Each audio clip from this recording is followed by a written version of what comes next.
आपकी बात आपके साथ राकेश मोहन त्यागी यूट्यूब चैनल के संग में आप सभी का हार्दिक स्वागत और अभिनंदन।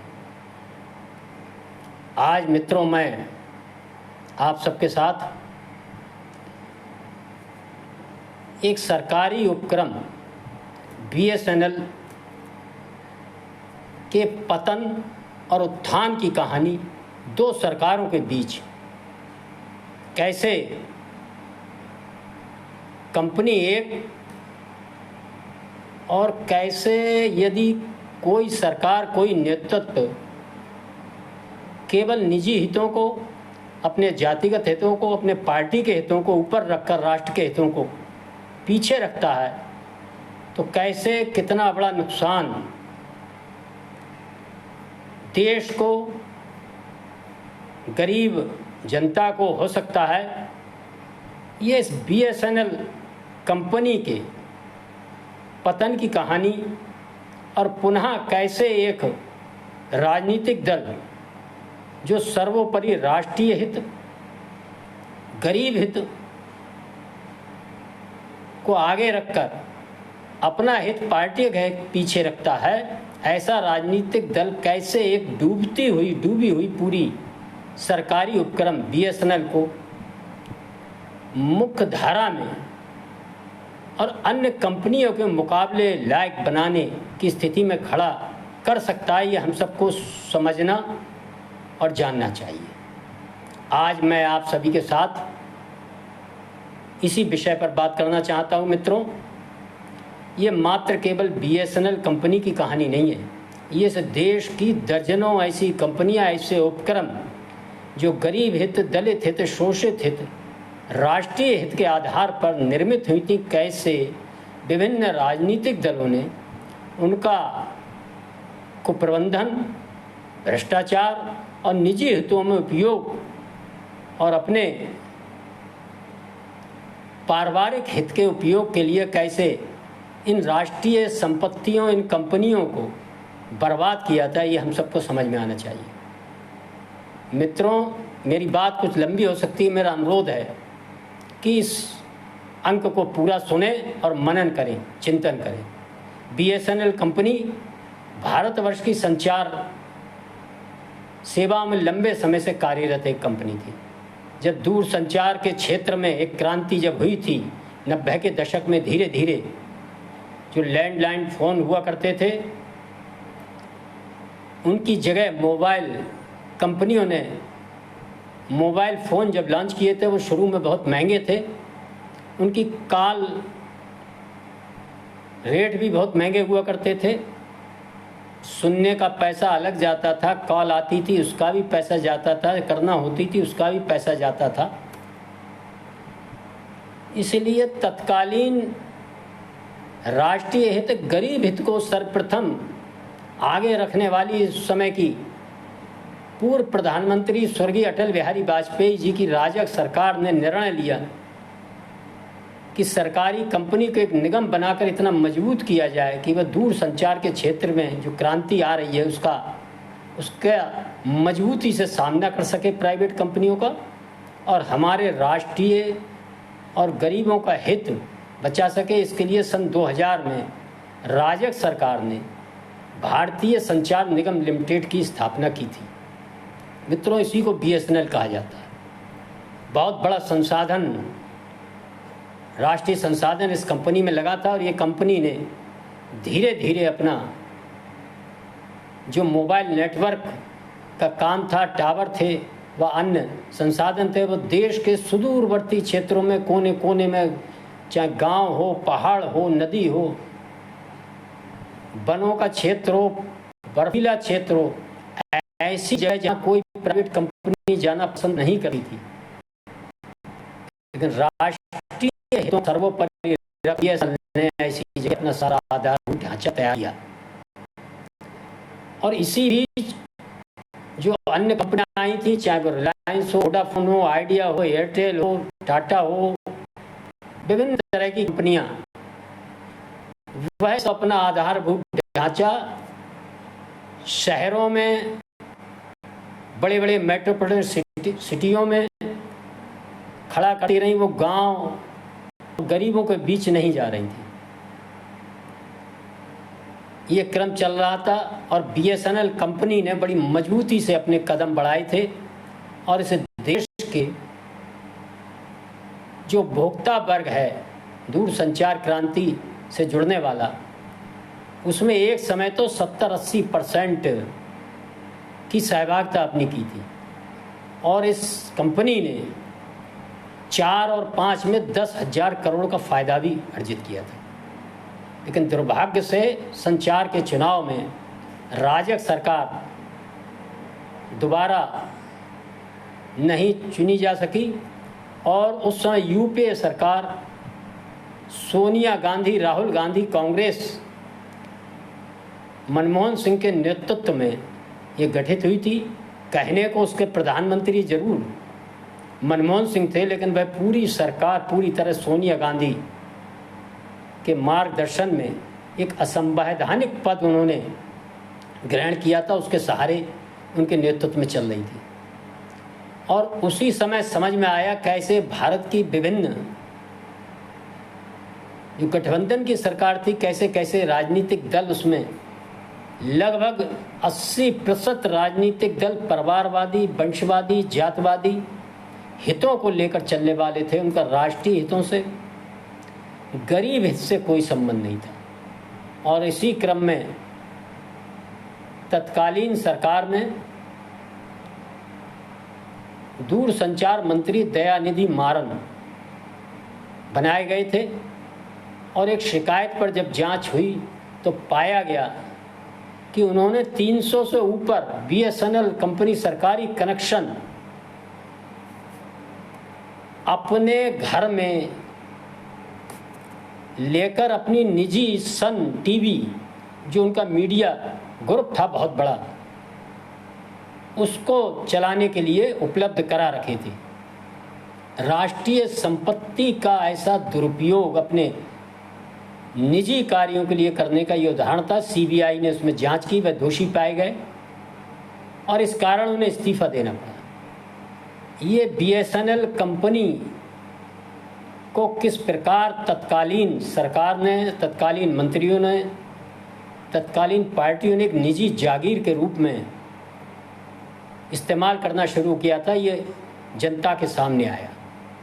तत्कालीन जो कर्मचारी बीएसएनएल के थे, एकाधिकार होने के कारण वह भी जनता के साथ उनके कार्य करने में रुचि न लेकर कनेक्शन देने में आनाकानी, कनेक्शन दे दिया तो फिर सही कनेक्टिविटी, सही इंटरनेट कनेक्शन नहीं मिल रहा है, बिल सही नहीं आ रहे हैं, बिल आ रहे हैं तो अनाप शनाप इधर उधर के बिल, ये सब करने में ही जो उनके कनेक्शनधारी थे बीएसएनएल के, उनका बहुत समय उनके कार्यालयों पर जाने में, लाइन लगाने में ही व्यतीत होने लगा।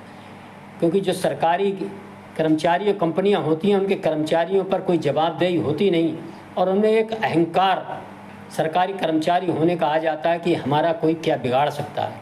वह सब दुष्प्रवृत्तियां भी धीरे धीरे बीएसएनएल कंपनी के कर्मियों में आ रही थी और कोई सही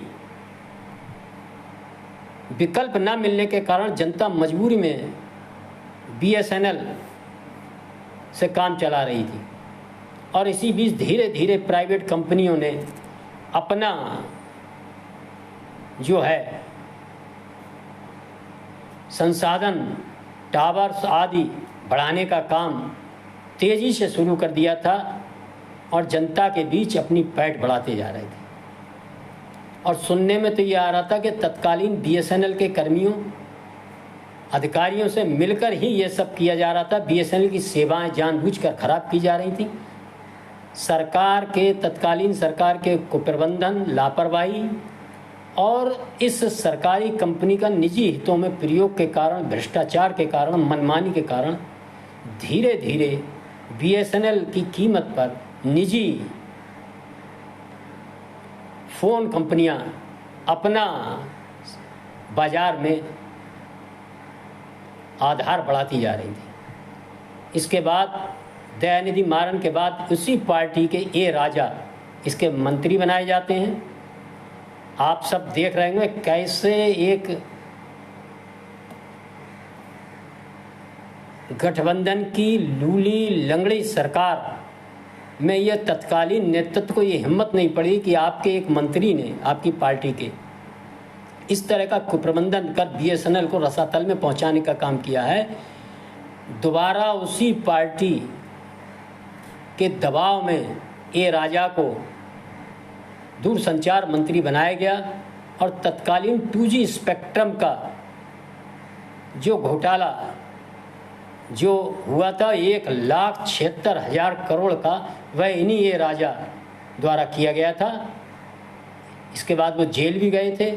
और ये एक आज़ाद भारत के इतिहास में एक कैसे सरकारी उपक्रमों, सरकारी कंपनियों को लूटने का ये राजनीतिक दल गरीब हित के नाम पर कार्य कर सकते हैं, राष्ट्रीय संपत्ति बीएसएनएल को कैसा नुकसान पहुंचा सकते हैं, इसका एक अप्रतिम उदाहरण है।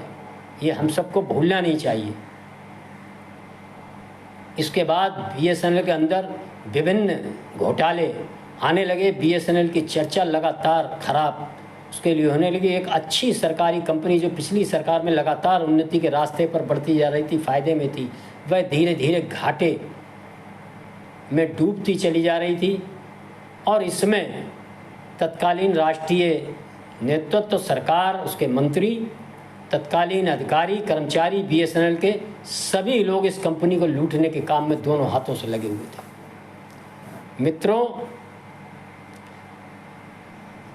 उसी समय रिलायंस व वोडाफोन अन्य कंपनियों ने मार्केट में अपने एकाधिकार बढ़ाते हुए बीएसएनएल पूरी तरह समाप्त हो गई। बीएसएनएल कोई भी काम, कोई भी योजना लॉन्च करता था तो उसके साथ उसके घोटाले, जांच की सब प्रश्न आ जाते थे।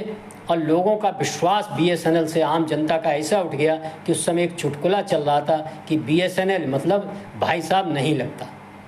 कॉल ड्रॉप हो जाती थी, कॉल लगती नहीं थी और लोगों ने धीरे धीरे प्राइवेट कंपनियों को मुंह मोड़ दिया। इसी क्रम में जब 10 वर्ष के यूपीए सरकार के आर्थिक कुप्रबंधन, भ्रष्टाचार, मनमानी का ये जो शासन था वो 14 में बदला। तत्कालीन सरकार जो गरीब हित, राष्ट्रीय हित, सनातन हित को सर्वप्रथम रखकर जब उसने काम करना शुरू किया तो उन्होंने इस राष्ट्रीय संपत्ति, राष्ट्रीय कंपनी बीएसएनएल को प्राइवेट कंपनियों के सामने एक प्रतिस्पर्धी के रूप में खड़े करने का निर्णय लिया। और इस क्रम में आदरणीय मोदी सरकार ने लगभग 3 लाख करोड़ रुपए का दोबारा इन्वेस्ट इस कंपनी में किया है।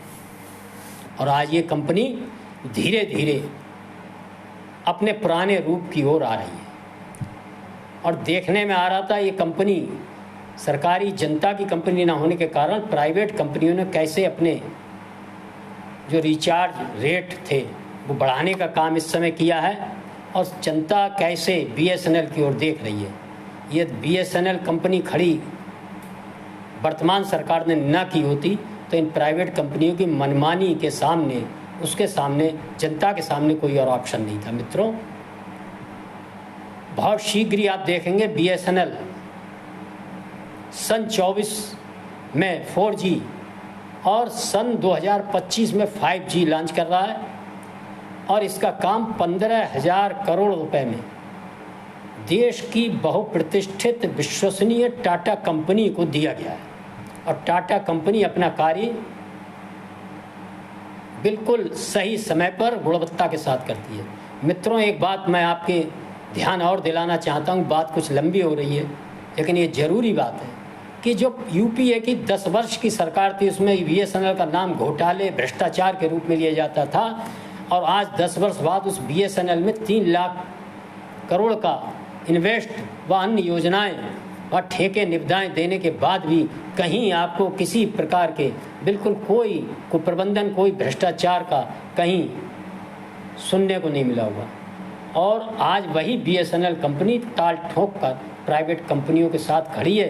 लेकिन आज कुछ एजेंडाधारी लोग, जो धूर्त किस्म के लोग हुआ करते हैं, जो अपना एजेंडा चलाकर जनता को गुमराह करने का काम करते हैं, आज कैसे आप सब देखेंगे वही लोग धीरे धीरे कैसे जियो व अन्य कंपनियों द्वारा बढ़ाए चार्ज को एक गुजरात, अंबानी, अडानी, मोदी जी को जोड़ के एक नैरेटिव सेट करने का प्रयास कर रहे हैं। और कितनी सफाई से, कितनी बेशर्मी के साथ इस BSNL को जिनने डुबाया था, आज वही लोग जो BSNL के बारे में कहते थे भाई साहब नहीं लगता है, जिनके समय में जिस BSNL की पहचान भाई साहब नहीं लगता से है, आज वही लोग कैसे BSNL का गुणगान कर रहे हैं। इस गुणगान में वर्तमान सरकार द्वारा किए गए ईमानदारी से प्रयासों को छुपाने का काम कर रहे हैं।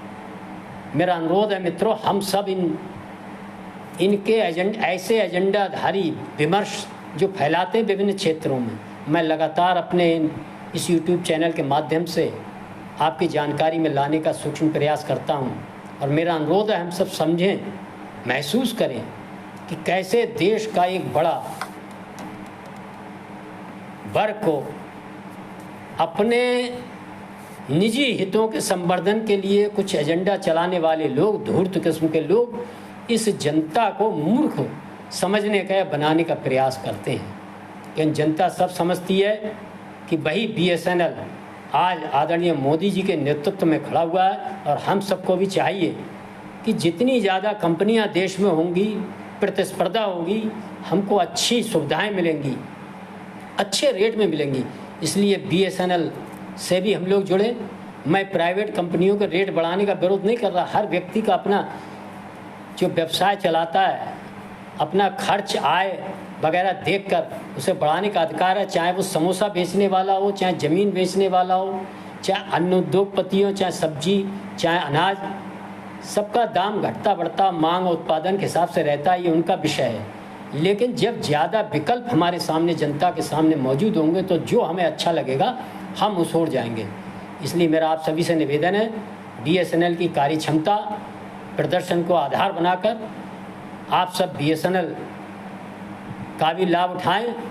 और ऐसे कुछ लोगों द्वारा जो एक एजेंडा चलाने का काम करते हैं, अपने दुष्कर्मों, अपने पर पाप डालने का, पर्दा डालने का काम करते हैं, इनको समझें, इनसे सचेत रहें, सजग रहें, संगठित रहें। शेष बात अगले अंकों में। इन्हीं शब्दों के साथ मैं अपनी वाणी को विराम देता हूं। और सदा की बात, यदि आपको आपकी बात आपके साथ राकेश मोहन त्यागी YouTube चैनल पर अगर आपको प्रसारित अंक अच्छे लगते हैं, लाइक करें, शेयर करें और इस चैनल को ज़्यादा से ज़्यादा सब्सक्राइब भी करें। धन्यवाद। जय श्री राम, जय श्री वाल्मीकि भगवान। भारत माता की जय।